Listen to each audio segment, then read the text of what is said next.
Ang kamote, gali bala nga ginakaunta. Ang sweet potato na bala. Di nagali originally sa Philippines, no?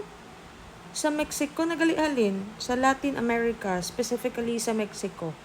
Paano siya nakalabot sa Pilipinas?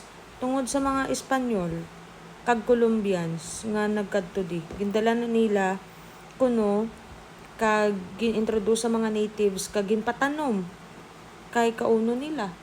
In fact, ang name bala nga kamote is from the Aztec.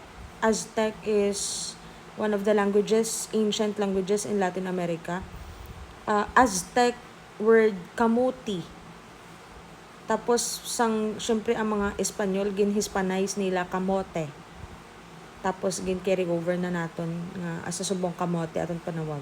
Pero the word kamote, ang etymology sina is kamuti from the Aztec language na word.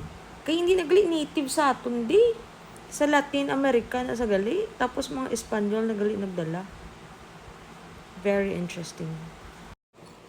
Guys, hindi gali normal maglipat-lipat. Unara ka sa stage mo live, subo nga permi ka gakalipat.